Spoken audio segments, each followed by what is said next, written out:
I hope you can hear me because I have something really, in my opinion, really cool to share. I'm streaming live on multiple platforms right now, and so I'm going to make sure and check that you can hear me. So, for those who may not know, I am a developer. Oh, you probably can't hear me. Hold on. Oh no. All right, let me see if I can fix this because now um, and hopefully that makes it sound better. DLT headset. Okay, well, I hope this sounds better. I know I could hear myself before, so I'm just glad I get started. So I'm going to bring up my notes here so I can make sure that I stay on track and go ahead and get started. Hello and welcome. If you are a current Python developer or just simply starting out, I have a really cool trick to share with you today regarding visualizing your Python code. And when you like what you see, please be sure to tag a friend and spread the love um, with your, you know, colleagues today. So, if you're new to Python, I wanted to let you know, or rather, before before I get started, if you're new to Python, I wanted to let you know that I have opened up the doors to my Python Basics Bootcamp once again. I'm going to share more details a little bit at the end of this video, but you can check it out at processheart.com/bootcamp if you want to go with more, get more information about that. Okay, so, okay, great. So, when it comes to Python code, being Pythonic, as you probably saw in the description on whatever platform you're seeing this on, being Pythonic does not mean that you are exempt from errors. And whether you're just starting out or even a seasoned developer, it can sometimes be really tricky to know what's going on at runtime. Now, while I did receive my degree in computer science, I was not taught Python. Python was a language I taught myself when I was working at Cisco, and I utilized it as well as my knowledge from my degree to help over 1,500 people at Cisco to improve their Python skills as well as data science ones. Now, Python, just like all languages, there's more than just one way to code. And there's more than just the coding part of it, right? There's more than just creation of your programs.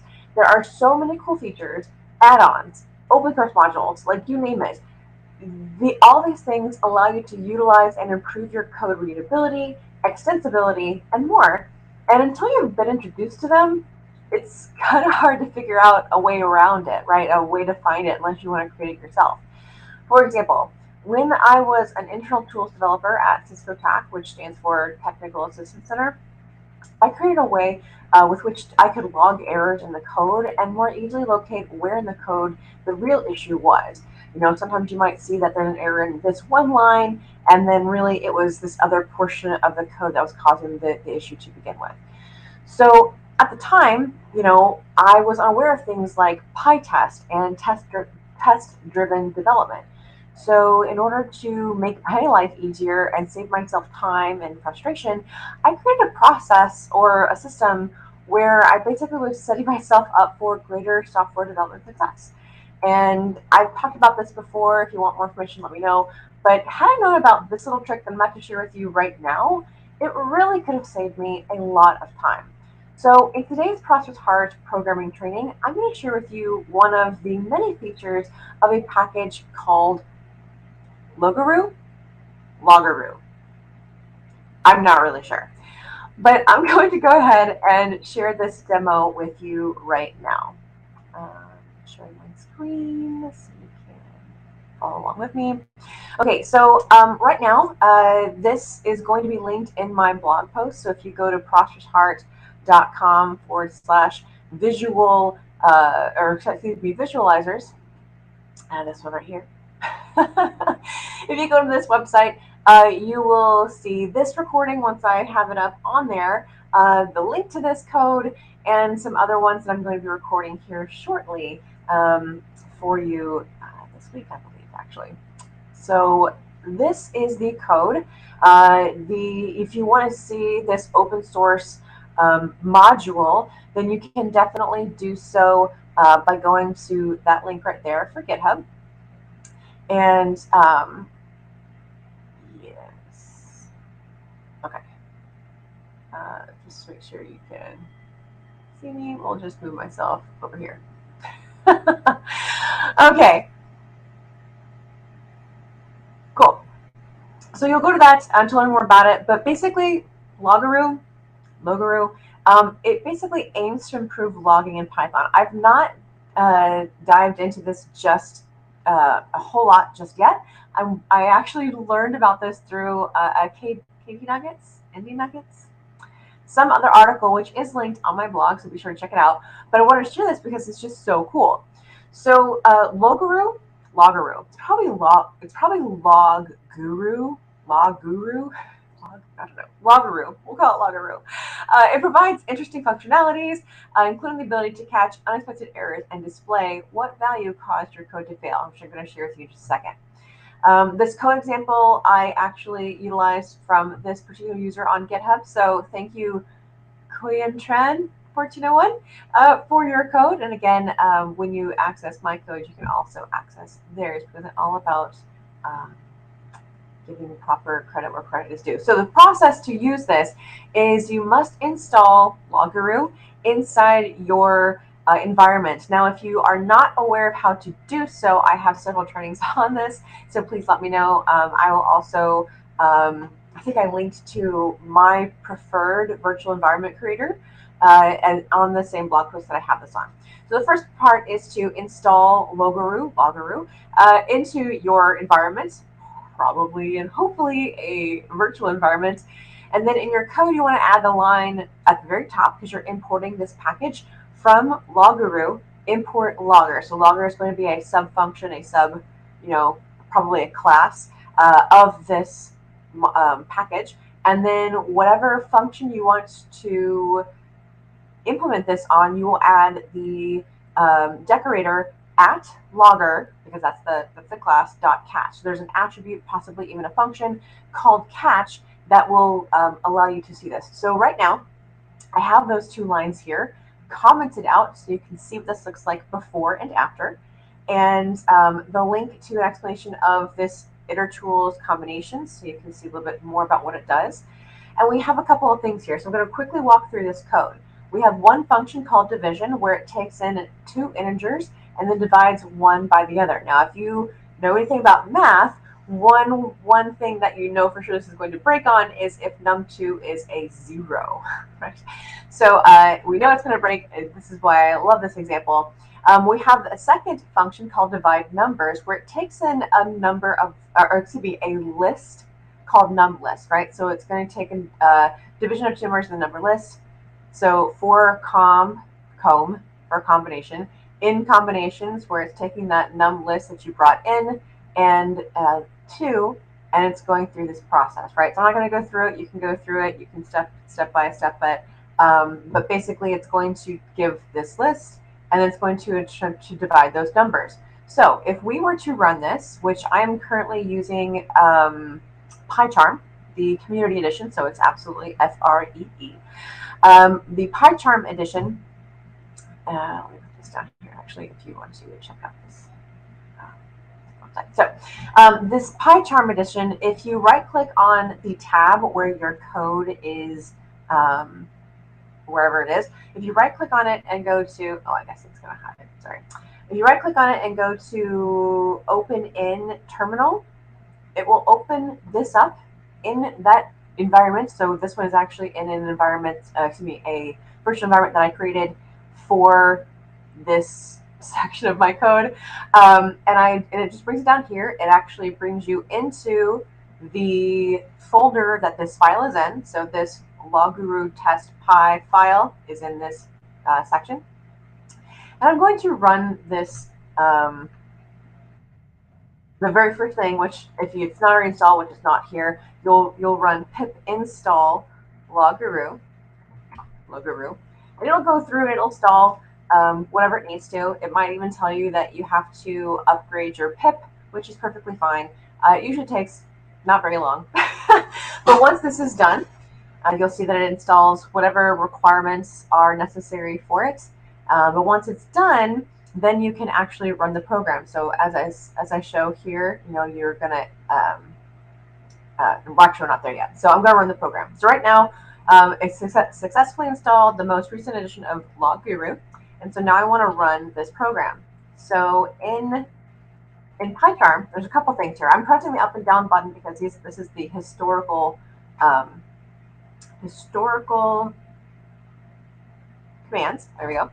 Historical commands for this. But basically, if you do Python and then the name of this file, right, RLOG, and press tab, it does an autocomplete. Pretty nifty, right? And then just press enter, and you'll see that, oh goodness, it failed, right? So if we come up here, I'm going to open that a little bit more. We see that, 2 divided by 1 is equal to 0, which, I'm sorry, not equal to 0, equal to 2.0. And then it fails, right? So it does the first print, which is exactly, if you follow along through line by line in this, you'll see that that is what it's supposed to do. But then when you try to divide something by something, we get a division by 0. But it's not very clear, right? You have to actually go back through this code. So line 30 in division, so we have to go to line 30. Oh, that's the problem. Let's go to 38, right? And so we have to go through every single line just to see what the issue is. But with LogGuru, you don't have to do that. So step 1, install LogGuru in your environment. Step 2, import logger from LogGuru. So I'm going to uncomment this code here, save it. And then the third step is to add the decorator at logger.catch, which again I have it uncommented. So commented. So I'm going to uncomment it, save it, right? So it's all ready to go. And I'm just going to press the up button and run this one more time.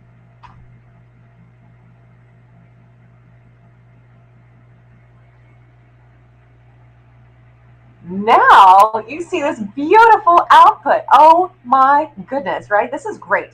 So before, again, it's if you are a seasoned developer, you know how to read these. But for someone who might be new to Python, this is kind of crazy. It's kind of weird. It's like, how do I even find my way out of this rabbit hole? But here, it's colorful. It's beautiful. It is aligned, right? It's very organized. And so this error, it says, hey, an error's been caught in this function module, main process, main thread. Not very clear unless you have changed your logging, right? So one of the things here, I can go into this later, but that's going to be your log line. And so you'll see here that it says in this file that I've run, this LogGuru test, line 44 in the module, right? I have divide numbers num list. Okay, so let's check at line 44.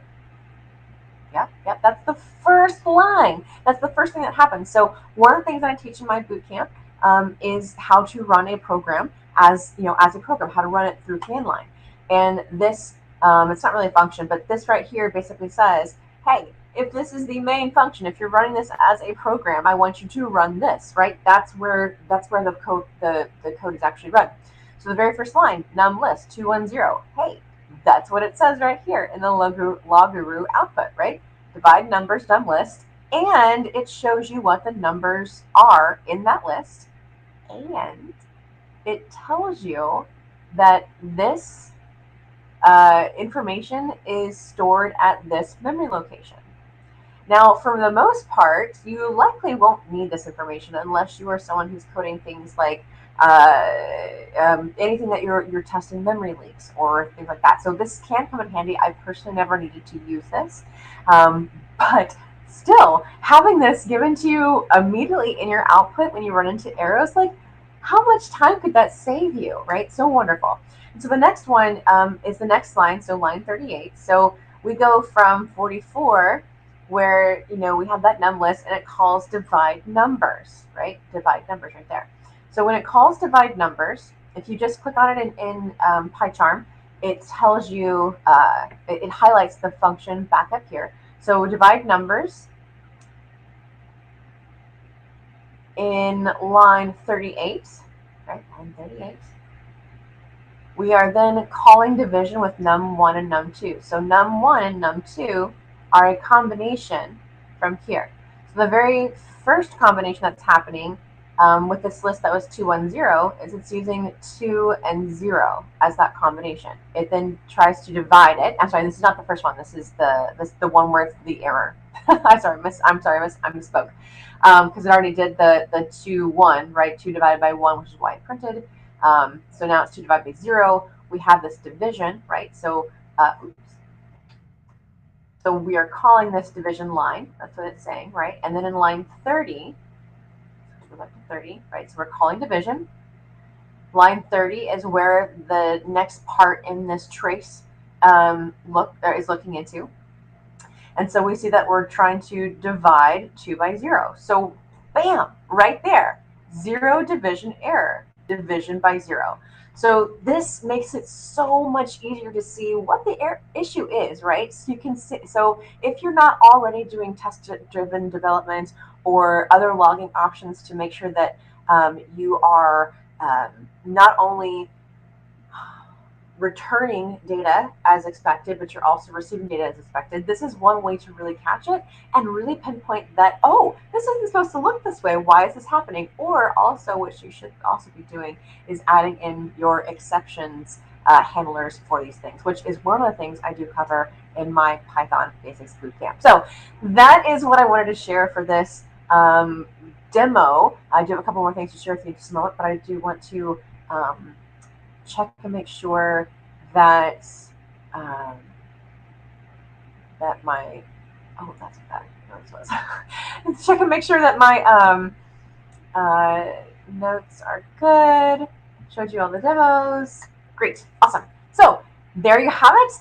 Again, if you liked what you saw, please be sure to follow me on whatever platform that is your preferred one, whether it's YouTube or even my blog, which if you're on my blog right now, on the bottom left-hand side, there's a pink little bell that you can get mobile notifications for. And you can choose if you want to learn about digital marketing, programming, or specific topics that are maybe listed there. So thanks again so much for joining me today. You could have been literally anywhere else, and so I appreciate you spending your time and energy here with me today. I am simply, I'm so grateful. And I am passionate about empowering people just like you to create greater success in your life, whether that's through sharing things that I'm interested in or things that I'm doing in my career or introducing you to people along the way. I do my best to share things like Python programming, digital marketing, right? All that that has brought value to my life, and I hope it might bring to you. So if you'd like to learn more about my Python Basics Bootcamp, as I've said before, the doors are currently open. Just go ahead and go to prosperousheart.com/Python Bootcamp. Why is this not coming up? Oh no. Oh, there it is. Go ahead and go to that, and it will give you all of the information about that. Basically, it's 3 weeks where you're going to get hands-on training, as well as guidance from me to help you with your coding information, coding skills rather. And I will also be giving you a bonus training on how to leverage social media for your job prospects. I can't tell you how many times I have been approached by recruiters, and I haven't, all I did was, update my LinkedIn profile with certain keywords because I wanted to be found by them. So again, if you want to learn more about what's actually included in this bootcamp, please do click on that link or go to that link and learn more about it, because this right now is the least investment that you will have for this round. I am only planning on opening this boot camp twice this year. This is the first opportunity that you have, and it is the going to be the least expensive for you. And so go ahead and sign up today at that site, or let me know if you have any questions. I would be more than willing to talk with you about it and see if it is a good fit for you, or if maybe my mentorship program is a better fit. So that's it for me for now. Thank you so much for joining me today. Have a wonderful and prosperous rest of your day, and I will see you in the next one.